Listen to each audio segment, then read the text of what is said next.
Today, we're going to dive deep into a subject that is, well, both terrifying and really misunderstood: crowd crush disasters. Whenever we see those awful headlines about tragedies at concerts or festivals, a very simple story seems to emerge. But, as we're about to find out, that story is almost always dead wrong. Let's just start with this idea right here, because it basically turns the whole common narrative on its head. We're always told that people panic, and that's what causes the disaster. This quote says, no, you've got it backwards.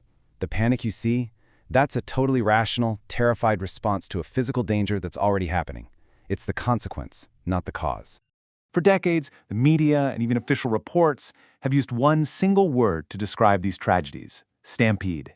And that word paints a picture, doesn't it? A mindless, almost animal-like mob, a herd of people just behaving without any reason, trampling each other.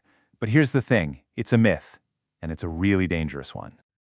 Yeah, this whole mass panic narrative, it suggests that in an emergency, we all become selfish, irrational, and are kind of to blame for our own fate.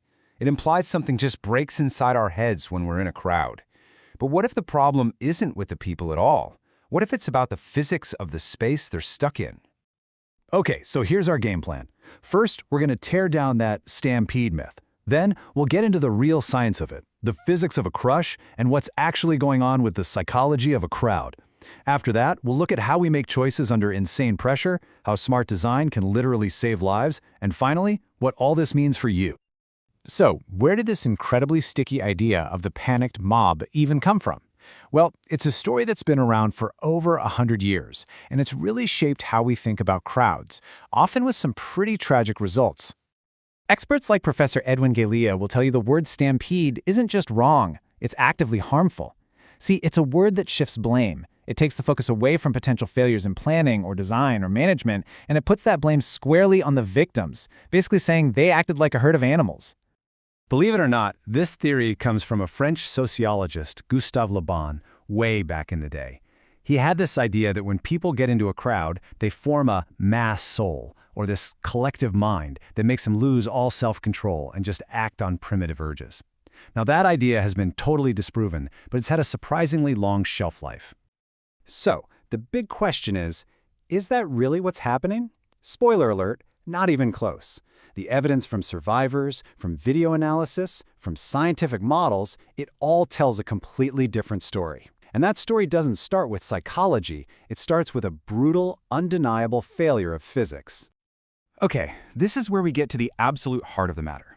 To really get what's going on, you have to look past the people for a second and just focus on the raw, physical forces at play. This is where the real disaster begins. This is probably the single most important thing to understand. These tragedies aren't caused by people being bad or selfish. They're caused by a simple, brutal equation of force, density, and space. People get pushed into a situation where the laws of physics just take over, and your individual ability to choose anything is gone. And this is the critical number. Crowd safety experts all agree that once you get more than about 5 people inside a single square meter, things get unstable and incredibly dangerous. To get a picture of that, imagine trying to cram yourself and 4 other people into an old-school phone booth. You literally have no room to move. Now, what's really fascinating here is what happens to movement. As the crowd gets tighter and tighter, your personal speed drops way down. But look at the far end of that scale. It never actually hits 0. People are still moving, but the key is they aren't choosing to. They are being physically moved by the force of thousands of people behind them. You've lost all control. So here's the lethal chain reaction. First, the density hits that critical point. Then you lose any ability to control your own body. At that point, the crowd stops acting like a group of people and starts acting like a fluid, and this generates these powerful, invisible shock waves that can just surge through everyone, knocking people off their feet. Physicists actually call it crowd turbulence. And this is the most crucial and honestly the most awful part. People in these situations don't die from being trampled after they fall. Most of them die while they are still standing up. The pressure from every single direction becomes so intense that it physically constricts their chests, making it impossible to expand their lungs to take a breath. It's a slow, terrifying death from suffocation called compressive asphyxia. So, now that we understand those horrifying physics, we can look at the psychology in a completely new light. I mean, if people are being physically crushed by forces they can't control, that whole idea of mass panic being the cause, it just kind of falls apart, doesn't it? This chart just perfectly shows the huge shift in scientific thinking. We've gone from that old-fashioned idea of an irrational mob mind to the modern social identity model. And this model, which is based on a ton of research, shows that in a crisis, people's behavior is actually rational. Instead of becoming selfish, we often become incredibly cooperative. We don't lose our identity. We actually form a new shared one. And look, this isn't just some nice-sounding theory. Studies of survivors from the 9/11 World Trade Center evacuation and the London bombings found the exact opposite of panic. People talked about this sense of camaraderie, about calmly helping total strangers and supporting the injured. Even under the worst pressure imaginable, our instinct is often to build a temporary community and work together. Professor John Drury makes such a vital point here. Of course people were afraid and distressed. I mean, they were literally being crushed to death. That fear is a completely normal, rational human response. But it's a consequence of the physical danger, not the cause of it. To call that fear panic, and then blame it for the disaster, is to just fundamentally misunderstand what was actually going on. Okay, so if we accept that people stay rational, thinking human beings, even in the absolute worst situations, that leads to another really interesting question. How do we make those life or death decisions? Like, which exit do you choose? Well, it's a pretty complex mental calculation, right? On one hand, there's a strong instinct to just follow the majority. If everyone's going that way, it must be the right way. But on the other hand, you logically want to avoid a bottleneck. And thanks to these incredible virtual reality experiments, scientists can now put people in these scenarios and study exactly how we make those choices without anyone getting hurt. And the results from these VR studies are pretty amazing. They show that our decision-making is surprisingly sophisticated. We don't just blindly follow the herd. We tend to avoid a jam-packed, narrow exit. We see the traffic jam and correctly guess it's a bad idea. But we will follow a big crowd towards a wide exit because our brain thinks, okay, that can handle the flow. We're constantly doing this risk-reward calculation. This concept from design psychology, affordance, is so key here. Basically, the physical design of a space communicates what's possible. A big, wide-open exit affords a quick escape. A narrow, jammed doorway does not. Our brains are processing these cues from the environment all the time, and they have a huge impact on our collective choices under pressure. And this brings us to the most hopeful part of this entire story. If these disasters are caused by predictable physics and rational human behavior, then they're not random acts of God. They are preventable failures of design, which means we can actually engineer solutions.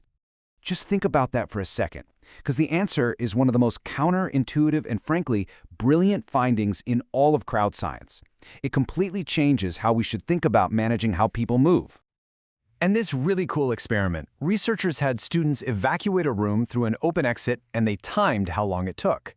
Then they did the exact same experiment, but this time they put a simple obstacle, just a column, in the path right before the exit. Amazingly, the evacuation was way faster with the obstacle. Why? Well, without it, everyone just rushes the door at once, and they create friction and conflict that basically forms a logjam, kind of like sand getting stuck in an hourglass. But the column, it naturally splits the flow into two more orderly streams, and it prevents that jam from ever happening in the first place. It proves that better design isn't always about more space, it's about smarter space. Sadly, a lot of our modern safety standards were written in blood. The awful Iroquois theater fire in Chicago is a perfect example. Over 600 people died. But here's the key fact. More people were killed from being crushed at locked or hidden exits than from the actual fire. Exits were unmarked, some were locked shut, and others opened inwards, making them impossible to use when people were pushing against them. That one tragedy led directly to safety features we all take for granted now, like panic bars on doors that open with a simple push. So, you see, keeping crowds safe isn't just guesswork. It's a science, and it's based on really clear principles. It's about using computer models to predict how people will move. It means actively managing the density to stay below that dangerous 5-person limit. It's about clear signs, designing spaces to avoid choke points like steep slopes or narrow hallways, and having enough trained staff who can see the warning signs and step in before it's too late. So after all of this, the physics, the psychology, the design, what's the single most important thing to take away from all this? What does it all mean for us? This is the final, powerful truth. Experts say these incidents are reasonably foreseeable. They know the physics, they know the psychology, they know the warning signs. And that means when a disaster like this happens, it is almost always a preventable failure. And when we shift our understanding away from the myth of the panicked mob, we can demand better safety standards from event organizers, from city planners, from anyone in charge. Ultimately, this is the big mental shift we all need to make. For way too long, crowds have been seen as this potential threat that needs to be controlled. But the science shows us that a crowd is just a group of individuals who, even under the most extreme pressure, often act with cooperation and resilience. The goal shouldn't be control, it should be care.